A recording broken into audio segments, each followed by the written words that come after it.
ಗಣಿನಾಡಲ್ಲಿ ಕಾವೇರಿತು ಪ್ರಚಾರ, ಯಡಿಯೂರಪ್ಪ ರಾಮುಲು ನಡುವೆ ವಾಕ್ಸಮರ, ಕಾಂಗ್ರೆಸ್ನಿಂದ ಅಬ್ಬರದ ಪ್ರಚಾರ.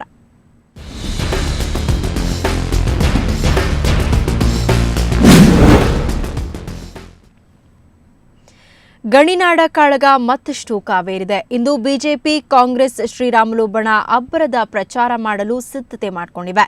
ಪ್ರಚಾರದ ವೈಖರಿ ಹೇಗಿದೆ ಅನ್ನೋದನ್ನ ನೋಡೋಣ ಬನ್ನಿ.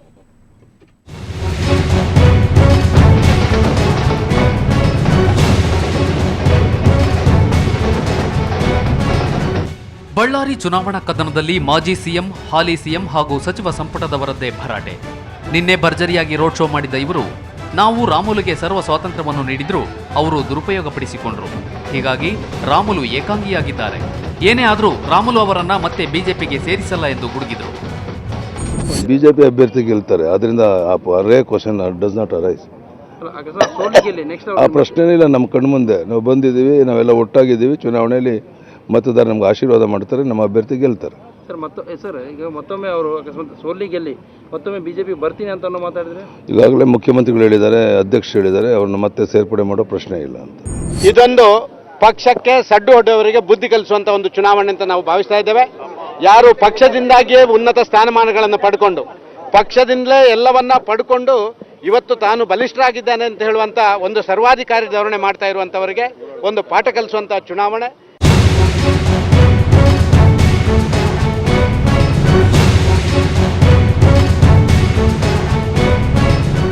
ಕಮಲಪಾಳ್ಯಕ್ಕೆ ಸೋಲುಣಿಸುವ ತವಕದಲ್ಲಿರುವ ಕಾಂಗ್ರೆಸ್ನ ಪ್ರಚಾರ ಕೂಡ ಭರ್ಜರಿಯಾಗಿ ಮುಂದುವರೆದಿದೆ. ಕೈಪಡೆಯ ಸಿದ್ದರಾಮಯ್ಯ, ಜಿ ಪರಮೇಶ್ವರ್, ಸಿಎಂ ಇಬ್ರಾಹಿಂ, ಉಗ್ರಪ್ಪ ಸೇರಿದಂತೆ ಪ್ರಮುಖ ನಾಯಕರು ಭರ್ಜರಿ ರೋಡ್ ಶೋ ಮಾಡಿದರು. ಬಹಳ ಅಭೂತಪೂರ್ವವಾದಂಥ ಸ್ವಾಗತವನ್ನ ನನಗೆ ಮತ್ತು ನಮ್ಮ ಪಕ್ಷದ ಎಲ್ಲ ಮುಖಂಡರುಗಳಿಗೆ ಕೊಟ್ಟಿದ್ದಾರೆ. ಇವರ ಉತ್ಸಾಹ ನೋಡಿದ್ರೆ ನಾವು ಈ ಉಪಚುನಾವಣೆಯಲ್ಲಿ ಕಾಂಗ್ರೆಸ್ ಪಕ್ಷದ ಅಭ್ಯರ್ಥಿ 100ಕ್ಕೆ 100 ಗೆಲ್ತಾರೆ ಅಂತಕ್ಕಂಥ ವಿಶ್ವಾಸ ನನಗೆ ಬಂದಿದೆ. ನಮಗೂ ಕೂಡ ಇದು ಒಂದು ಪ್ರತಿಷ್ಠೆಯ ಪ್ರಶ್ನೆ ಆಗಿದೆ. ಯಾಕೆ ಅಂತ ಹೇಳಿದರೆ, ಇಷ್ಟೊಂದು ಭ್ರಷ್ಟಾಚಾರ ಪ್ರಾರಂಭ ಆಗಿದೆ ಬಳ್ಳಾರಿ ಜಿಲ್ಲೆಯ ರೆಡ್ಡಿ ಬ್ರದರ್ಸು, ಶ್ರೀರಾಮುಲು ಇವರುಗಳ ಕಡೆಯಿಂದ. ಇಷ್ಟು ದಿವಸ ಜನ ಇಲ್ಲಿ ಭಾಳ ಶಾಂತಿಯಿಂದ ಇರೋದಕ್ಕೆ ಸಾಧ್ಯ ಆಗಲೇ ಇಲ್ಲ 3 ವರ್ಷದಿಂದ.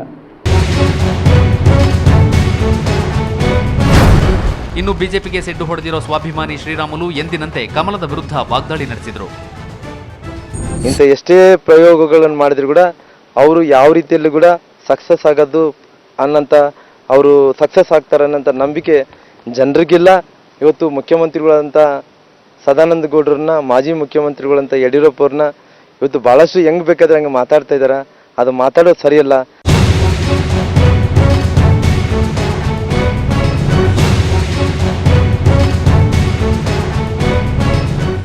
ಒಟ್ಟಾರೆ ಕದನಕಣ ದಿನೇ ದಿನೇ ರಂಗೇರ್ತಿದೆ. ನರಸಿಂಹಮೂರ್ತಿ ಕುಲಕರ್ಣಿ, ಸುವರ್ಣ ನ್ಯೂಸ್ 24/7 ಬಳ್ಳಾರಿ. ಬಳ್ಳಾರಿ ಕದನಕಣ ದಿನೇ ದಿನೇ ಕುತೂಹಲ ಕೆರಳಿಸ್ತಾ ಇದೆ. ಕಾರಣ, ನಿನ್ನೆ ತಡರಾತ್ರಿ ಕಮಲಪಾಳ್ಯ ನಡೆಸಿದ ಸಭೆ. ಬಿಎಸ್ವೈ ನೇತೃತ್ವದಲ್ಲಿ ನಡೆದ ಸಭೆಯಲ್ಲಿ ರಾಮುಲು ಬೆಂಬಲಿಗ ಶಾಸಕರು ಕಂಡು ಬಂದದ್ದು ಹಾಗೂ ಎಲ್ಲರೂ ಬಿಜೆಪಿ ಪರ ಪ್ರಚಾರ ನಡೆಸಲು ನಿರ್ಧಾರ ಕೈಗೊಂಡಿರುವುದು ಸ್ವಾಭಿಮಾನಿ ಸಮರಕ್ಕೆ ಹೊಸ ತಿರುವನ್ನ ನೀಡಿದೆ. ರಾಮುಲು ಬಲ ಕುಗ್ಗಿಸಲು ಬಿಜೆಪಿ ರಣತಂತ್ರ. ಬಿಎಸ್ವೈ ನೇತೃತ್ವದಲ್ಲಿ ತಡರಾತ್ರಿ ಸಭೆ. ಸ್ವಾಭಿಮಾನಿ ಬೆಂಬಲಿಗ ಶಾಸಕರು ಭಾಗಿ. ಹೌದು, ಪ್ರಚಾರ ಕಣಕ್ಕೆ ಧುಮುಕಿರುವ ಬಿಎಸ್ವೈ ಶತಾಯಗತಾಯ ರಾಮುಲು ಸೋಲಿಸಬೇಕೆಂದು ನಿರ್ಧರಿಸಿದಂತಿದೆ. ಇದಕ್ಕೆ ಪುಷ್ಟಿ ನೀಡುವಂತೆ ಬಿಎಸ್ವೈ ನೇತೃತ್ವದಲ್ಲಿ ಬಳ್ಳಾರಿಯ ಬಾಲಿ ಹೋಟೆಲ್ನಲ್ಲಿ ಬಿಜೆಪಿ ಮುಖಂಡರ ಸಭೆ ನಡೆಯಿತು. ಸಭೆಯಲ್ಲಿ ಈಶ್ವರಪ್ಪ ಸೇರಿದಂತೆ ಪ್ರಮುಖ ಮುಖಂಡರು ಭಾಗವಹಿಸಿದರು. ರಾಮುಲು ಪರ ಬೆಂಬಲಕ್ಕೆ ನಿಂತಿದ್ದ ಬಳ್ಳಾರಿ ಬಿಜೆಪಿ ಶಾಸಕರಲ್ಲಿ 3 ಅಂದರೆ ನೇಮಿರಾಜ್, ಚಂದ್ರನಾಯ್ಕ್, ಶಿರಗುಪ್ಪ ಶಾಸಕ ಸೋಮಲಿಂಗಪ್ಪ ಸಭೆಯಲ್ಲಿ ಕಂಡುಬಂದದ್ದು ವಿಶೇಷ. ಇವತ್ತು 4 ಜನ, ಇವತ್ತು ಉಳಿದ 3 ಜನ MLAಗಳು ಬಂದು ನಾವು ನಿಮ್ಮ ಜೊತೆಗಿದ್ದೇವೆ ಅಂತ ಮೊದಲು ಹೇಳಿದ್ರು. ಈಗ ನಮ್ಮ ನಾಳೆಯಿಂದ ನಮ್ಮ ಕೆಲಸದಲ್ಲಿ ತೊಡಗಿಸ್ಕೊತೇವೆ ಅಂತ ಹೇಳಿದ್ರೆ ಒಟ್ಟು 4 ಜನ ನಮ್ಮ ಶಾಸಕರು ಈಗಾಗಲೇ ಆನಂದ್ ಸಿಂಗ್ ಅವರು ಈಗಾಗಲೇ ಅವತ್ತಿಂದ ಇವತ್ತಿನವರೆಗೂ ನಮ್ಗೆ ಅವ್ರು ಪ್ರೇರಣೆ ಕೊಟ್ಟು ಕೆಲಸ ಮಾಡ್ತಿದ್ದಾರೆ. ಉಳಿದಂಥ 3 ಜನ ನಮ್ಮ ಜೊತೆಗಿದ್ದಾರೆ. ಸಭೆ ಬಳಿಕ ನೇಮಿರಾಜ್, ಚಂದ್ರನಾಯ್ಕ್, ಸೋಮಲಿಂಗಪ್ಪ ಕೂಡ ಗಾದಿಲಿಂಗಪ್ಪ ಗೆಲುವಿಗೆ ಶ್ರಮಿಸುವುದಾಗಿ ಹೇಳಿದರು. ಬಿಜೆಪಿ ಪಕ್ಷದ ಅಭ್ಯರ್ಥಿ ಪರವಾಗಿ ಪ್ರಚಾರವನ್ನು ಮಾಡಿ ಇವತ್ತು ನಮ್ಮ ಅಭ್ಯರ್ಥಿ ಗೆಲ್ಲಿಕ್ಕೆ ಏನು ಹೋರಾಟ ಮಾಡಬೇಕು ನಾವು ಮಾಡ್ತೇವೆ. ಇವತ್ತು ಪಕ್ಷದ ಪರವಾಗಿ ನಾವು ಪ್ರಚಾರ ಮಾಡ್ತು ಗಾರ್ಲಿಂಗಪ್ಪನ ಗೆಲ್ಸಕ್ಕೆ ಹೋರಾಟ ಮುಖ್ಯಮಂತ್ರಿ ಆಗಿರುವಂಥ ಸದಾನಂದ ಗೌಡರು ಮತ್ತು ಮಾಜಿ ಮುಖ್ಯಮಂತ್ರಿ ಆಗಿರುವಂಥ BS ಯಡಿಯೂರಪ್ಪನವರ ನೇತೃತ್ವದಲ್ಲಿ ನಾವು ಇವತ್ತು ಪಕ್ಷಕ್ಕೆ ನಾವು ಬದ್ಧರಾಗಿರ್ತೇವೆ. ಒಟ್ನಲ್ಲಿ ಸ್ವಾಭಿಮಾನಿ ಸಮರದಲ್ಲಿ ರಾಮುಲು ಭವಿಷ್ಯ ಏನಾಗಲಿದೆ ಎಂಬುದು ಕುತೂಹಲ ಕೆರಳಿಸಿದೆ.